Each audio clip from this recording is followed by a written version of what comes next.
So I think today, last week we had a lot of interest about the cross-border transmission of private information. And today there's been some new regulations last week, which talks about cross-border data transmissions more broadly and more about the security assessments. And so I think today, Atticus and Jerry are going to lead us through some of the points. And of course, if anybody got questions, I think, Tom, will you monitor the questions and let us know what the questions are? Yeah, sure. Okay. Okay, well, let's kick off with the next slide, please. Yeah, so I think we can skip this. So I think, what's the difference with last week's presentation? I think the important thing is that this is not just about personal information, it's about the assessment measures, also about the important data, so not just personal information. And then it's also a very different type of path, because I think last week we were talking mostly about using the standard contract template if you're doing a transmission. But this is probably what was much more interesting for many companies, was about how do you get the security assessment, either a self-assessment or a cybersecurity authority assessment. So it's quite a different discussion today. Next slide, please. So I think the official assessment conducted with CAC, it's triggered by anybody transmitting important data overseas. And I think maybe Atticus can talk a bit about important data, or whether you're a critical information infrastructure operator, CIO, or if you process the personal information of more than 1 million people, or if the party transmits overseas personal information of more than 100,000 individuals, or sensitive information. So maybe Atticus, we can start with you. You want to give a little bit more background about this, like how these numbers and like what kind of companies will be affected? Yeah, sure. Good morning, good afternoon, everyone. If you attend last week's discussion on ASSESSME, so as Mark mentioned, that this is different paths, different topics we are talking about this. The ASSESSME, the standard contract we are talking about, that you just sign a standard contract and you don't trigger this official assessments. And today we are focused on the official assessment. That means that you cannot just sign an ASSESSME. You don't, if you sign a how to say that, you don't need to sign a ASSESSME. You have to go to the official assessment. So they are different paths, and because they have different circumstance or application scope. So for today's official assessment, this means that you go to the Chinese authority to submit documents, going through all those process. As Mark mentioned, that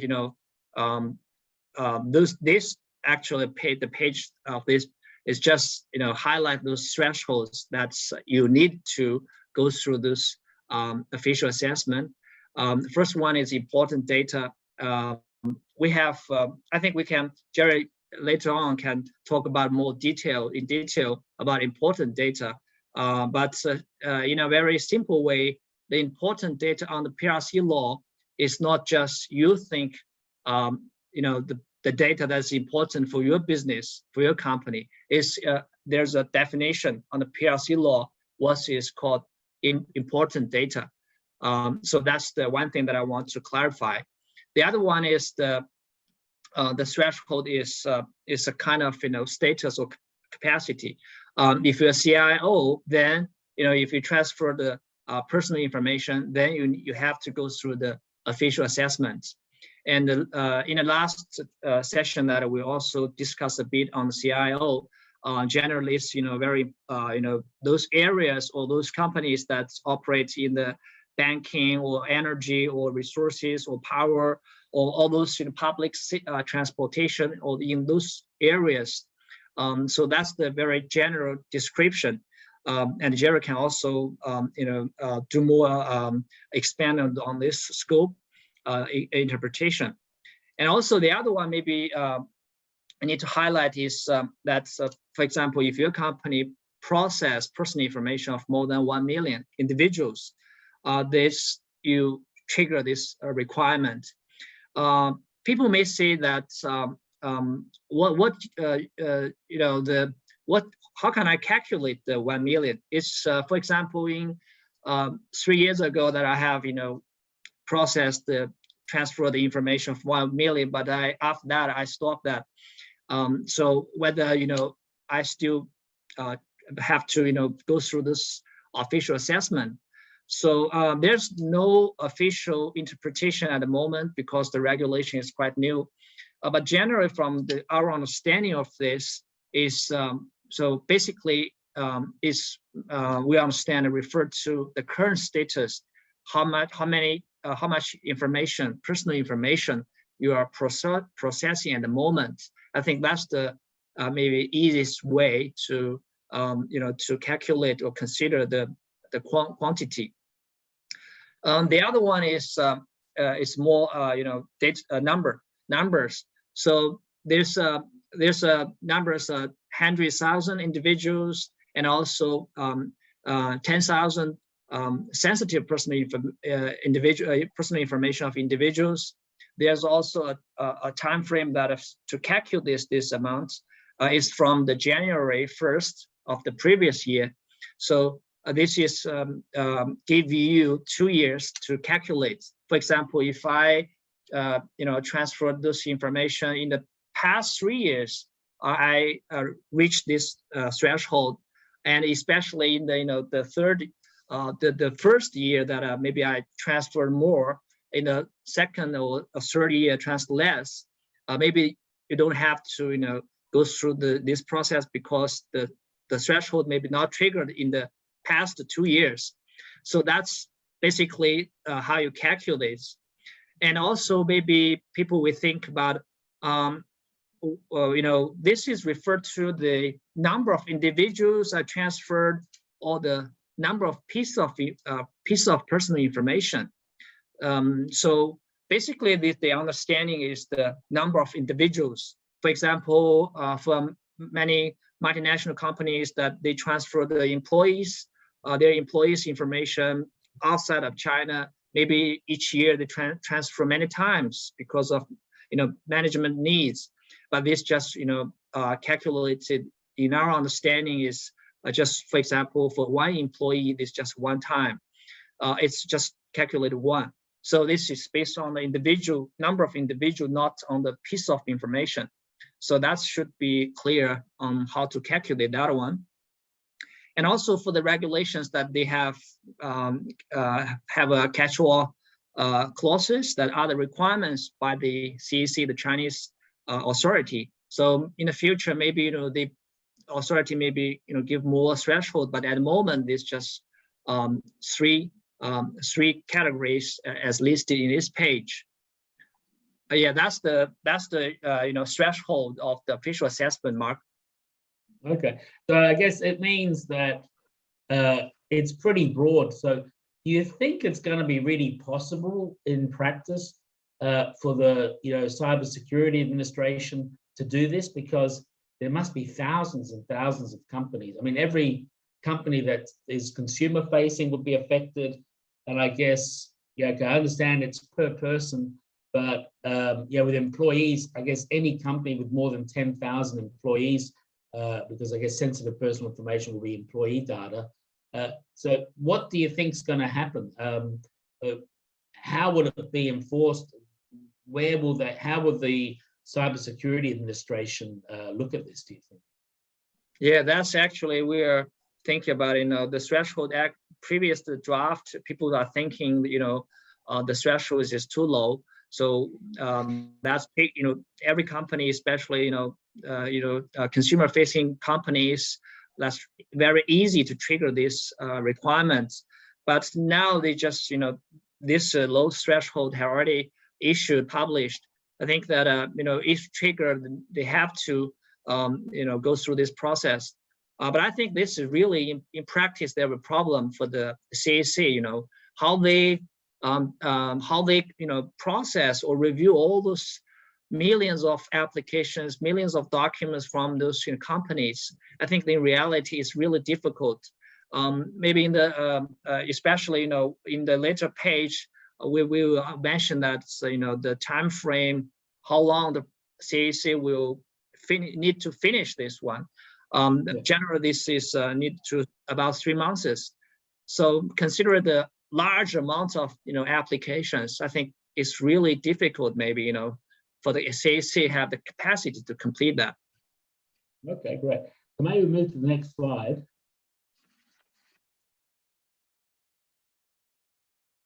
Tom? Tom? Hello? Okay. Okay.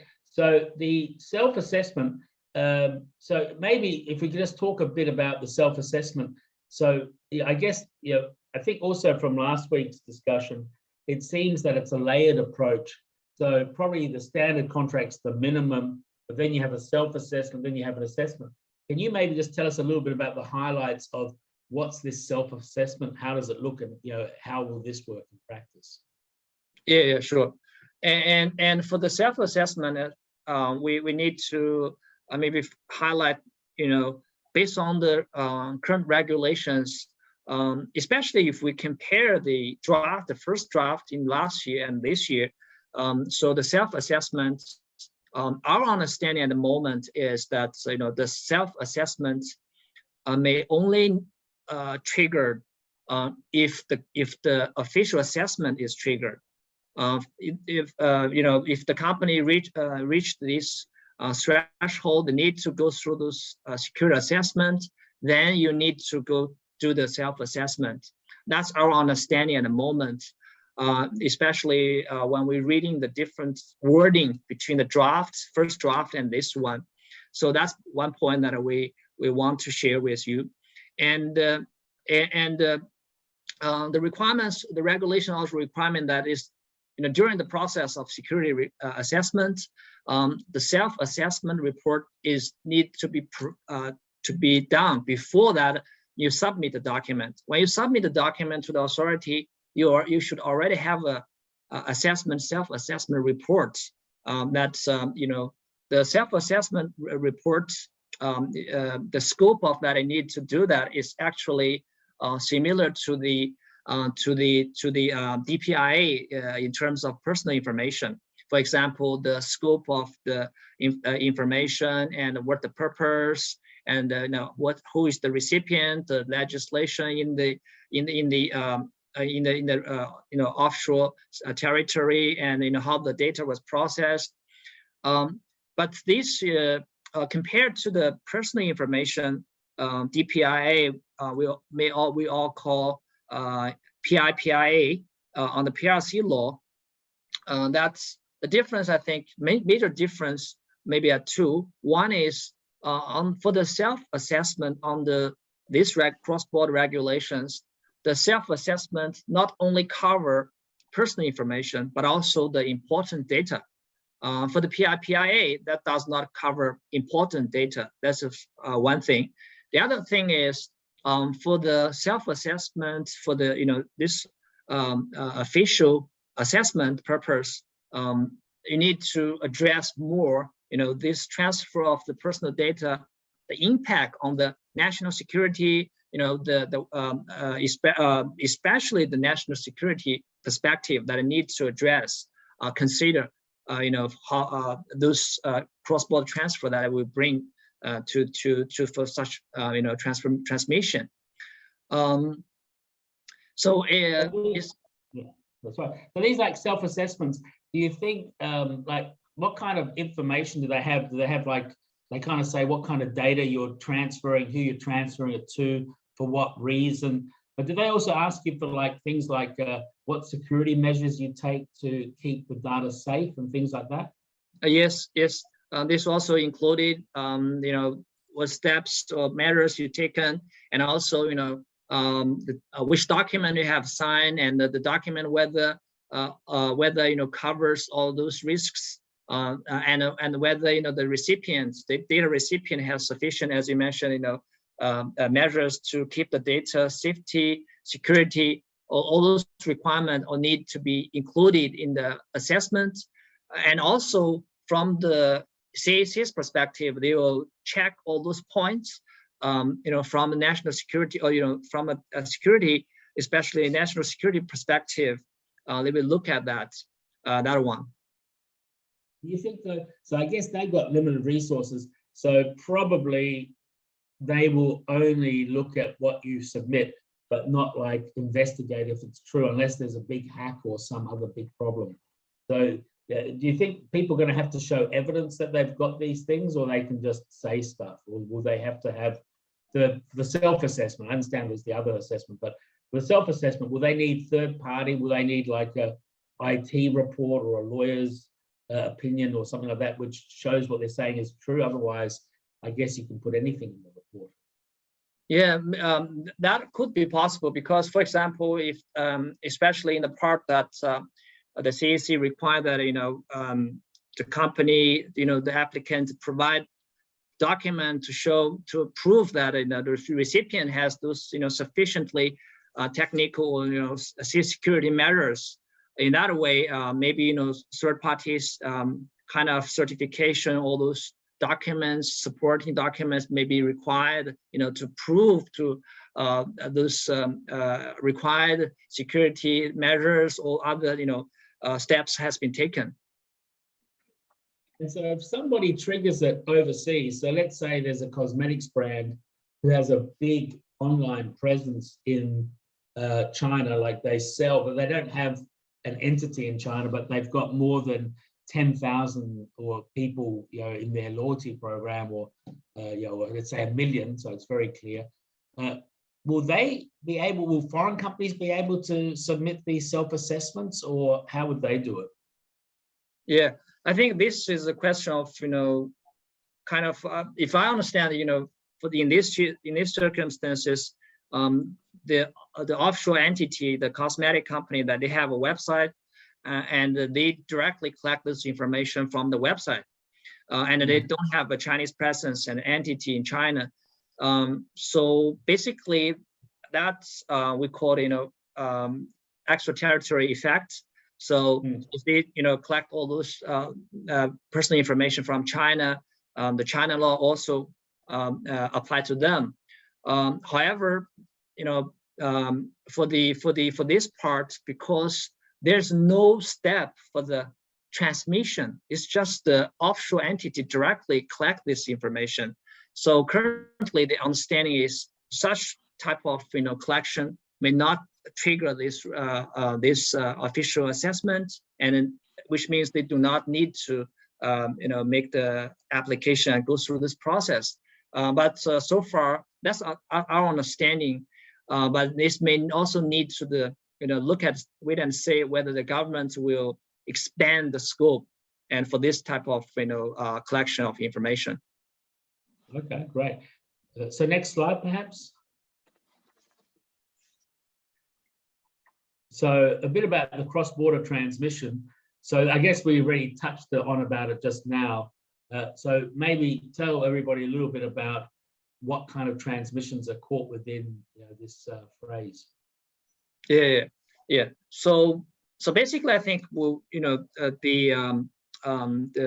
transmission, cross-border transmission, is easier to understand when I bring this data cross-border, physically, or in internet or email, I send out, and the other kind of it deemed as cross-border transmission is remote access.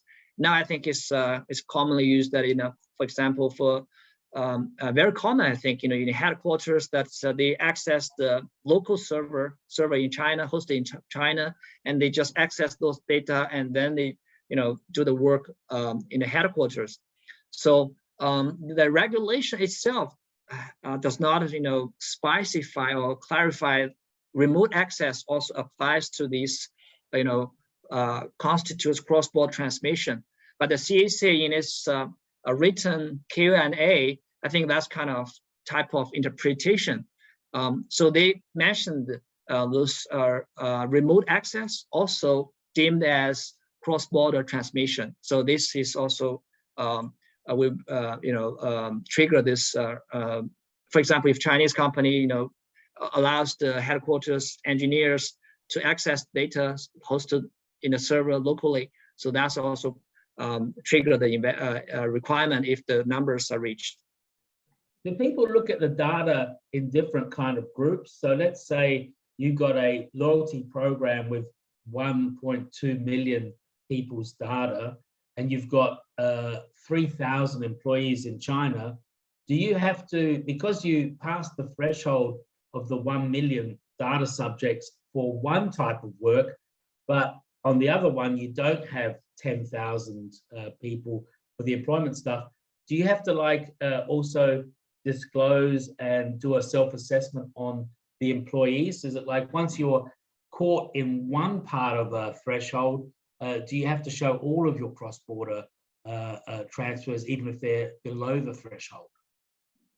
Yeah, our understanding is in such circumstances, you may have to, show the, show the authority or provide this information that, not just past this threshold. For example, as you mentioned, for the employees or other consumer information that pass the number, for example, totally is 2 million or 200,000. So our understanding is maybe we have to disclose this in the report, and how you take these measures as required, self-assessment and the contracts, how you deal with those data. So our understanding is that you may need to disclose and including in your application documents. Okay, so Danny just asked, can I hire a third party to handle the self-assessment for me? So does this have to be done by the company in its own name, or can a consultant or somebody else, a law firm or somebody, issue the document? Yes, I think this the company can do itself if they have a large in-counsel team, and also this can be done by the outside legal counsel. Okay, and if the legal counsel does it, do they put it on their letterhead, or does it have to be signed by the company, or can it be like a legal opinion from a third party, or how does that work? The details is not very clear at the moment, but I think for the self-assessment, at least I think the company may also endorse itself, and whether the authority still also accept a law firm's opinion or assessment, I think is not clear, but at least I think companies still put their names on. Okay, great. Anything else on this slide, Atticus, or we move to the next slide? Yeah, I think that's it for this slide. Okay, so is Jerry starting with the CIO? Is that right? Yeah. Yes, Mark. Okay. Yes. So I guess we discussed it last week, so maybe just briefly a little bit of a recap on what is a CIO. Yeah, no problem. Yes. Following the introduction by Alex, so it will be crucial to understand two different codified concepts in the PRC law. So first one is the CIO, so stand for Critical Information Infrastructure Operator. So basically, a company whose facilities or information systems is used in the industry of certain sensitive industries, such as public communications or energy or transportation, etc., etc. So it is possible that the infrastructure owner will be identified as a CIO. For another criteria is that the damage to the infrastructure will somehow threaten the national security or public interest. This is also possibly to lead the identification of a CIO of that company. So actually, to be honest, the concept of CIO has been raised by the PRC cybersecurity law back in 2017, which is 5 years ago. So during the recent years, we have been frequently asked by the client, so how to ascertain if a company is a CIO. So before that, normally we will see if the company is fall within the sensitive industries, whether the data is sensitive enough to trigger or to threaten the public security issues. So now the answer is clarified by a specific regulation on the protection of CRI, which is released by China in September of last year. So according to that regulation, so basically, it is now clarified that the industrial authorities will be responsible for formulate the standard or the criteria on identifying the CIO within that industry. So it is like the identification is from central level and allocated into the industrial level. So practically, if a company receives notifications from the authorities that that it is identified as a CIO, so this will be how it works for a company to know that. So the company does not need to like proactively submit any like evaluation or assessment reports to the authority. So it's like waiting for the authority's notification. Yeah. So not many Western companies would fall within this, is that right? Yeah, not many. Yeah, if a company is involved in certain like sensitive industry, it does not definitely mean that company will be identified as a CIO. So practically what we see is actually the threshold constituting a CIO is actually very high. So normally like trading companies or even some companies with a large amount of personal information, this will not directly lead them to be the CIO. And so for Western companies dealing with the CIO and they're getting the information, if the CIO is sending them the information overseas for some reason, it's not really the Western company's problem, is it? It's the CIO. They'd have the obligation to check that everything's secure and that they're allowed to do that. Is that right? Yeah, legally speaking, it is, but practically, it's notable that if a company is doing business with a CIO, so the CIO themselves will be obligated to carry out very, very prudent, stringent review on the like services or products they have purchased. This is kind of like a statutory requirements in China. So if any business involves the cooperation with the CIO, so that company will probably need to attention to cooperate with their clients or vendors, so to ensure all the compliance requirements is satisfied. Yeah. But like if there was some Chinese entity that sent 2 million like patient information to Europe for analysis or something like that, it's not really the European company who has to worry about that. It should be the CIO would have to take all the measures. Like the European company could rely on the CIO to ensure that it's, it doesn't have to second guess them, is what I'm saying. Yeah, indeed. Yes, it is correct. Yes. Yeah. Okay. Another point I have to mention that because I have introduced that the mechanism of notification things. So please note that currently most of the industrials they are still doing the like identification of CIO works. So it's still ongoing. So if a company has not received any notification from the authority as of today, so it does not mean the definite answer that that company is not a CIO. So it is a cautionary set to see, especially for these companies who are involved in sensitive industries. So they still have to bear in mind that there's a possibility, due to the like a delay of kind of authorities' works. Yeah. Okay, great. Okay, next slide, Tom. Yeah, another concept is about. Atticus already mentioned this exciting thing that you're going to tell us about important data. So yeah, this is another like very important concept to understand the data export rules in China. So important data is quite similar to the CIO definition.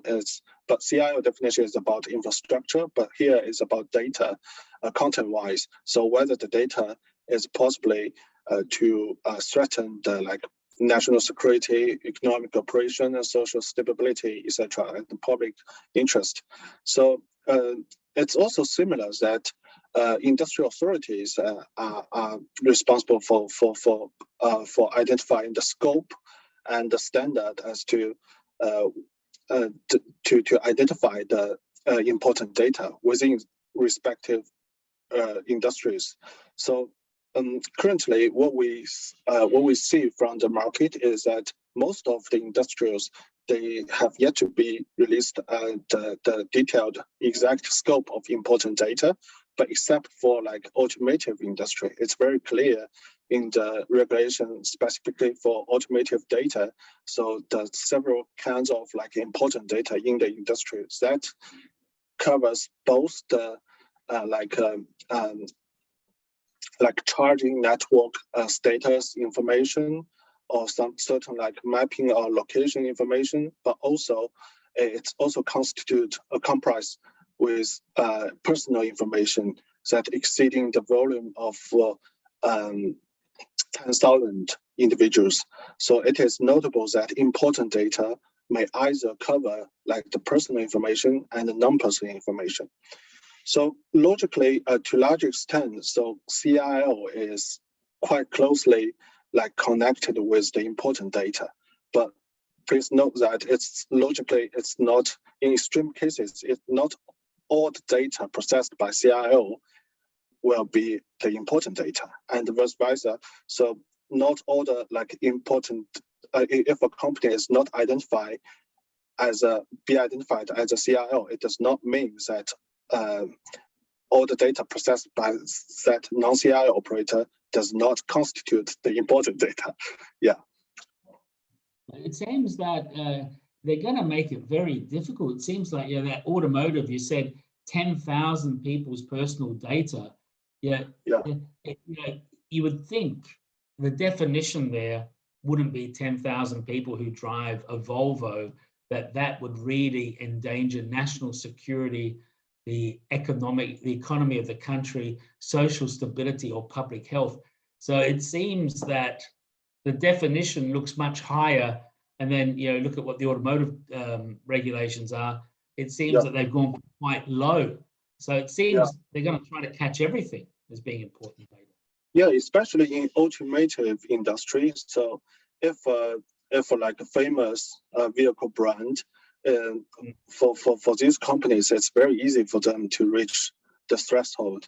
So that requires all the like quite a lot. Like companies need to pay attention on the relevant like compliance requirements, such as like doing the annual report and making the detailed deep assessment, and also somehow the assessment will need to be further submit to the authority. So this will be quite compliance burden. It's quite necessary to involve a third party to help them to figure out all the requirements and together with all the like to clarify all the internal activities, so etc. things. Yeah. That seems very bureaucratic, because it doesn't sound to me like 10,000 people driving a car would fall within that definition. So I'm just saying it seems there's a lot of bureaucracy coming in. Yeah. Okay. Maybe the next slide, please, Tom. Oh, wow. Okay. Will you, Jerry, briefly give us an overview of how this works? Yeah, this is for the procedure of the official assessment. So basically, if a company recognize, okay, it triggers the threshold of official assessment. So first of all, as Alex mentioned, so first of all, they will need to carry out like self-assessment first. And secondly, they will submit all the documents, including like the application letter, and also like the self-assessment report, as well as some legal documents such as the ACC. So with all these documents, submit to the provincial CAC for preliminary check. So the provincial CAC will revert with the result whether the documents are complete or not. So afterwards, all the document will be further submit to the central CAC for a quite long assessment procedure. So the whole procedure, to speak of the whole procedure, it will cost 57 working days, which is almost like 3 months to undergo the whole procedure. So and such period and such length of assessment may also be extended by the authority by their own discretion if they think it's necessary. So if the result, the official assessment result, if it fails, so it will cause the cease of the cross-border transmission, and the applicant can apply for the authority to recheck the assessment, but such like apply for a recheck can only take once, and it should be like raised within 50 days after the initial result is issued by the authority. So is this going to be like a filing online? It's like a filing, or is it really like an approval process? Yeah, it's definitely an approval process. So unlike the ACC, they might it's a filing procedure, but the authority might check on the formality and possibly the contents. But in our case of this week, the topic of this week is about official assessment. So it's definitely an approval. Yeah. It's an online thing, like do you fill in a form, or do you make your own document, or do you like a guided through a online form submission, or how does it work? Yeah, I think everyone of us are expecting the online system. So since it's much more straightforward, but currently it's not clear at the moment. But somehow I think it will probably be like in the application, all the application documents is in paper forms at the beginning. So, but afterwards, given, as you mentioned, given the huge amount of like applications, so there might be a like online system to made available by the authorities.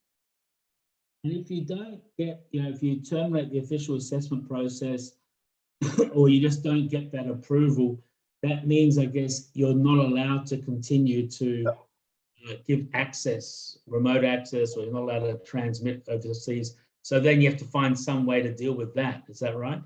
Yeah, yes, indeed, yes. Okay, good. Anything else on this slide before we go to the next one?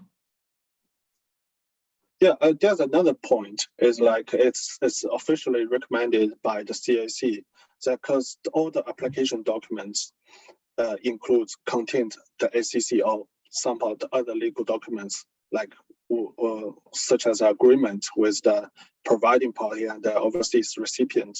So it is recommended by CAC is that the documents somehow can be finalized but not signed. So it will only be signed, the contract will only be signed after the official assessment tells it's a green light to go. So this will help the parties to prevent any like legal disputes in case of the failure of the assessment. Yeah, this is quite useful notes. But what happens if you've got an existing contract and you don't pass the assessment, and the contract doesn't receive it? This is another story. Yeah, indeed, this is another story. So for existing transmission, so there's a lot of work to do. So first of all, so we have to like recheck or review the existing contract, whether it is like somehow to the same level as the ACC provided by the CAC.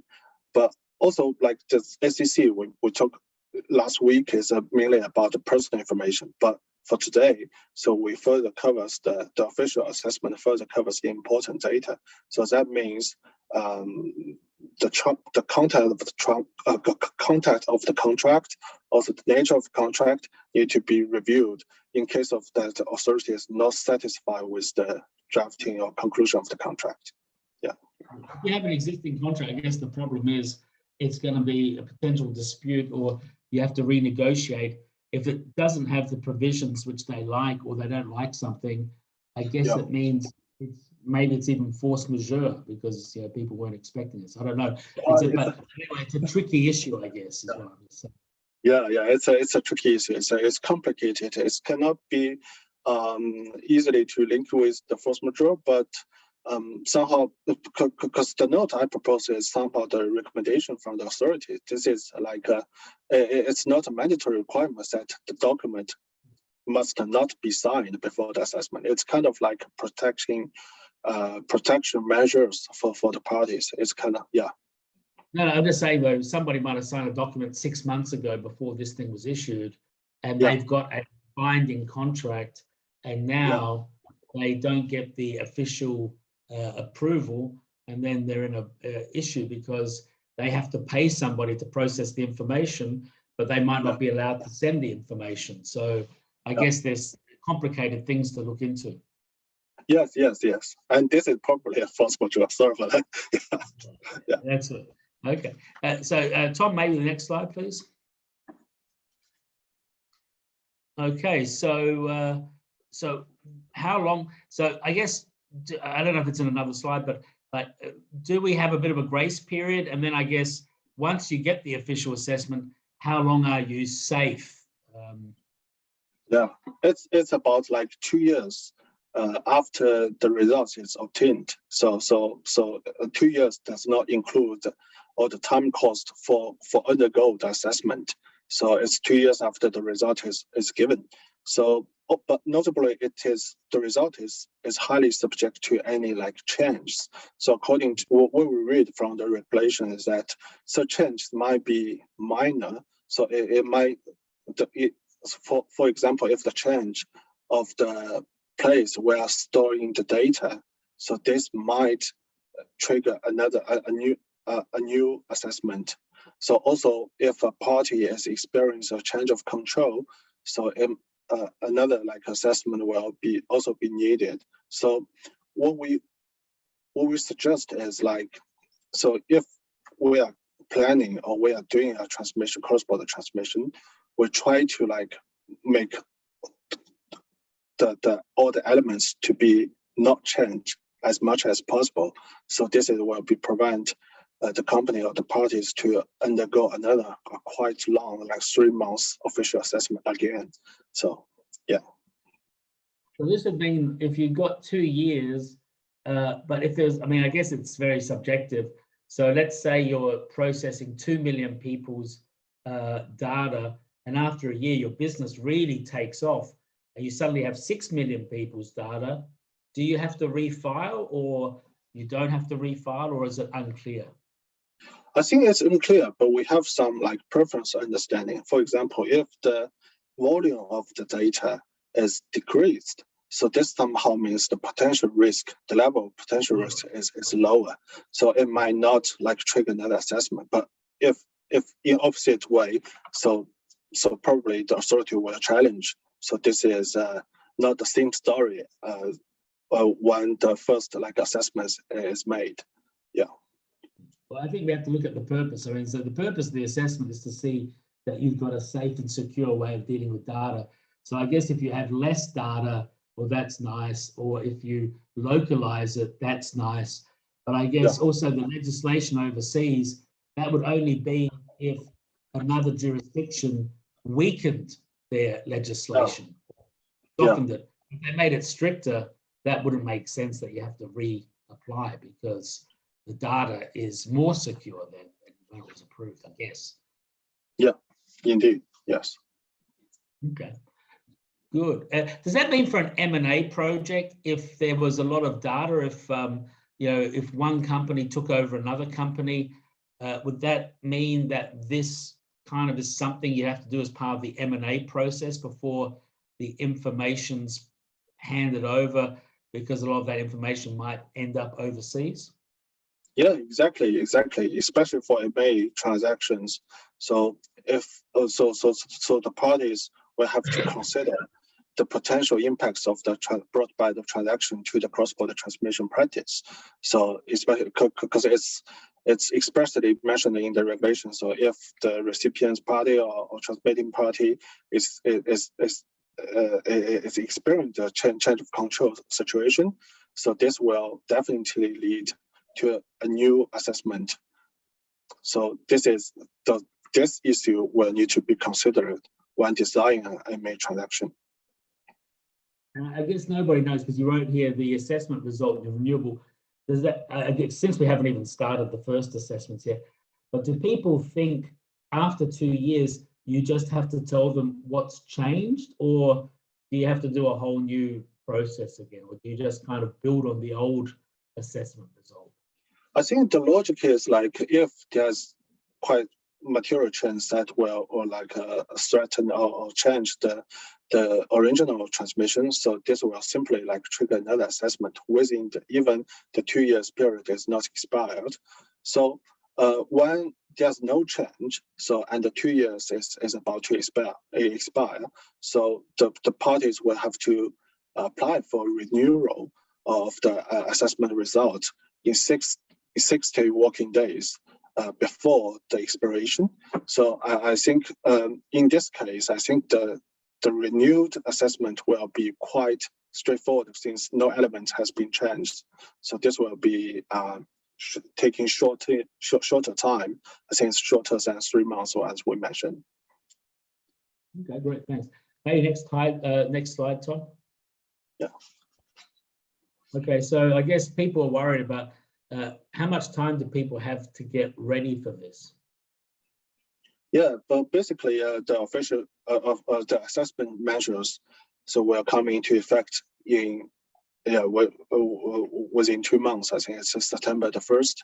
So the regulation provides a 6 months like period that for companies like who is doing the transmission to rectify their current practice, to undergo the assessment if they need to, and also like to consider all the elements that is required for the assessment.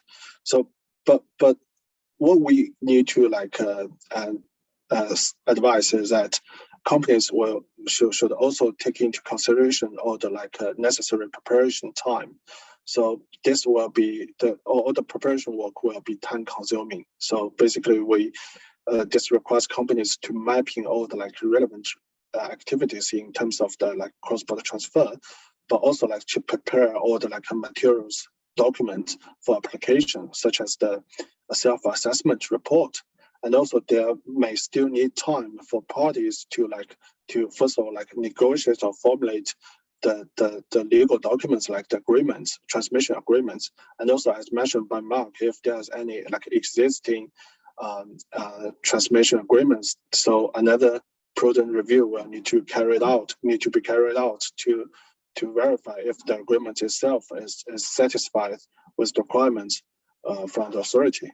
So basically, I think the time is as of an essence. Actually, there's not too much time left for companies to get prepared for the official assessment if they're applicable to that. So if it's on 1st September coming into force, you have that 6-month grace period. So I guess the only thing on 1st of September, is that the first time you're able to submit the applications, or is that the only thing that happens on 1st of September? It's the first time you can submit? Yeah, I think all the applications will have to be submit after the 1st September, or on that day, since before that the regulation is simply not coming into effect. Yeah. So what will happen though? You have 6 months of rectification, and let's say Cybersecurity Administration doesn't have enough resources to process everything. What happens if you submit it and you don't get the approval in time? I know you say it's like 57 days or something, but let's just say they're too busy and they don't issue you the approval. What happens? Do you continue to transmit the data, or do you have to stop the data, or what do you do? Yeah, this is actually a very tricky question. So people arguing a lot about whether the existing transmission need to be ceased during the 6 months grace period. So since the assessment is still ongoing, so there are two different opinions. One is that the transmission must be ceased. So since the assessment itself is trying to helping the China authority to figure out whether there's any like material risk resulting from the transmission. So, and the assessment itself is kind of like an approval procedure. So without approval from the authority, so the transmission need to be ceased. So another understanding is about is concerning the cease of transmission. This might cause quite huge impact to the company's business operation. So what we see is from if we play more prudent, so we have to like consider the potential possibilities that the transmission has to be ceased. but anyway, so I think but how would that make sense? The 6 months wouldn't make any sense then, because if you cease the transmission, then you don't need the 6 month grace period because you're not doing anything, you're not transmitting. So I mean, assuming that the 6 months is that you've got time to make the assessment. Yeah. Okay, I understand people might have different decisions, but what happens if if the Cybersecurity Administration is too busy and they can't get to your application? Does that really mean 6 months on the 1st of September on anybody's statement, you won't be able to transmit information? Is that right? Overseas, if you fall within the threshold. Yeah, I think it's to be further observed after that effective date, but possibly like companies are not like proactively seizing the transmission, but instead they are trying to make the application as early as possible. This is the point. Yeah. Yeah, well, I think that was what I was also thinking, is maybe it means if you're within this thing, it's good to get it done quickly, because probably a lot of people will be slow, and whoever gets in first will probably get the approval earlier and not be stuck in the backlog, I guess. Yeah, yeah, indeed. Okay. Next slide, Tom. Okay. So this is all about a bit of the data. So what kind of localization? Because I think localization is really an issue for many people, and it's come up for a number of our clients about what data has to be stored within China, what data has to be, what data is allowed to be stored overseas. So what kind of, how does the storage of data locally work at the moment? Yeah, it's basically to several criteria. One is like identity-wise, so all the CIO as required by the CSL, also like some industrial regulations such as the automotive one. So it requires that the CIO will have to like store all the data generated or collected from China, so within the territory of China. So this is the identity-wise, all the apply for all the CIOs. So, and the second criteria is about content-wise, is if any data falls within the scope of important data, or for any personal information set is exceeding amount of 1 million individuals. So such kind of data will need to be locally stored. So back to the definition of the like localization storage. So this is somehow means so that a company will have to first store such data within China. And if they wish to export such data, they will have to undergo the official assessment and pending the discretion made by the authority. So if the authority approves, so the data will be okay will be fine to transmit abroad. So this is the story. Yeah. So I guess this is like with cloud computing and stuff like that. So I guess you can store it on the cloud, probably on a Chinese server, and then it's just the access, the remote access shouldn't be granted until you get the approval. Is that right? Yeah. Because I guess most people are nowadays with this big amounts of data. I guess they're not storing it on their internal computers, but they're mostly putting it on the cloud. Yeah, cloud could be a solution, because quite a lot like clients is concerning about the potential like time costs and also the money costs, monetary costs, especially for set up a localized IT system and to ensure all the like system is secure. So this will need quite a long time and quite a lot of money to prepare for that. Yeah. Okay. Next slide, please, Tom. Okay, about penalties. So I guess this mirrors a bit the PIPL penalties, isn't it? It's similar. Yeah. This is basically mirroring because both the SEC regulation, also the official assessment measures, they all mention that they'll cite the penalty clauses under the PIPL and also the data security law, the DSL. So what we see from the DSL is that for non-personal information, so for the relevant processing activities, if it fails to comply with the statutory requirements, the administrative fine will be RMB 10 million maximum. So PIPR is the penalty is quite famous. It's almost equivalent to that of GDPR. It's like 50 million or like 5% of the previous year's annual revenue. Obviously, it's not like you can continue to transmit. So that's the penalty, and they will stop you transmitting, I guess. Yeah, for sure. Yes. Yes. Okay. Next slide, please. Okay. So I don't know who's talking about this slide. Is it still Jerry? I will talk about this. Yeah. Okay. Yes. Yeah. So before we think about next step, I think I would like to clarify, the SEC, and I'll still, as mentioned in the beginning, the SEC, the relationship between SEC and also security assessments.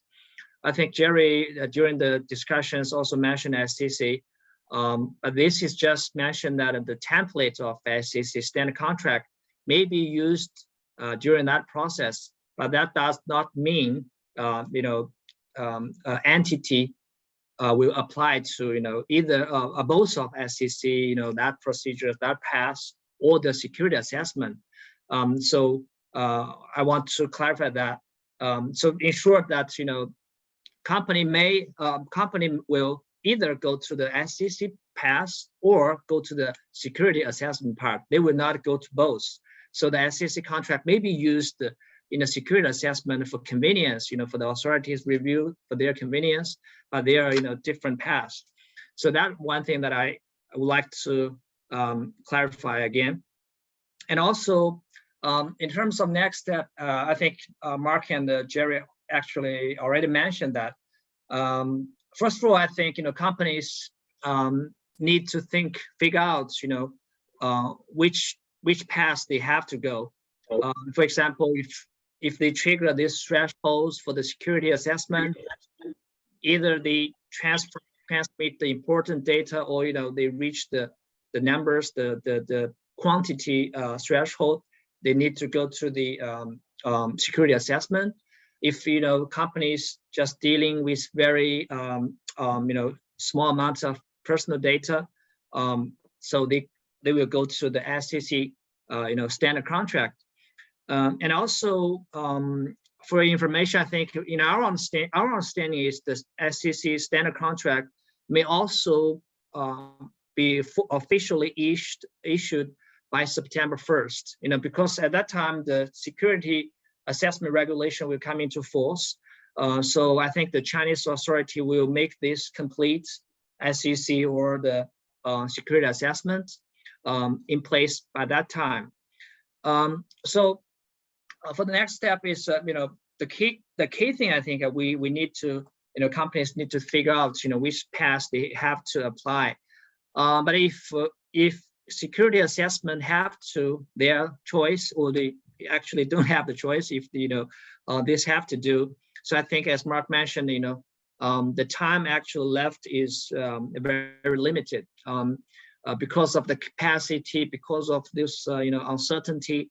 So I think companies need to start to prepare application documents as early as possible, so that you can make sure you can start early in the application day. For example, September 1st, that you already get these documents in place, you can submit as quick as possible, so to avoid interruption of your business. However, if you cannot figure out whether you are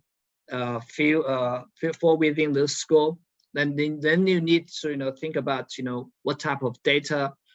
I think personal information is easier to identify and also calculate, as mentioned, that is based on per person, not piece of personal information. But important data, I think that one is, as Jerry introduced, at the moment the mechanism in China for identification of all the standard for the important data at the moment is not in place already. Is not in place at the moment. So if you transfer some data, you're not sure because it's non-personal data, but you are not sure whether it's important data or not. Maybe that you just wait a while until there's a there's a standard or government regulations or industrial authority, they release those identification standards in their sectors. So that's one thing that I would like to mention. And also for the companies, I think now the security assessment has really the process may take 3 months, and you need to think about how to avoid this business interruption if the approval you cannot pass this approval. So I think you need to maybe think about how to have a plan B if, for example, if some of data may be very sensitive and it's likely that the risk is, for example, is important data and even have some nature of sensitivity. So you maybe need to think about whether localization is kind of possible solution or possible option for your business. So I think overall, in short, I think if companies trigger this security assessment process, they need to start early and get prepared as quickly as possible, and also think about it as a whole. Currently, I think the Chinese legal regime on data cross-border transfer now is largely in place. So need to consider all those factors as a whole, and think about your strategy in China, how you dealing with all those data, including cross-border, you go to the ASSESSME or you go that way, and also maybe think about localization. I think that's strategic thinking for your business in China, especially in relation to the data cross-border transmission.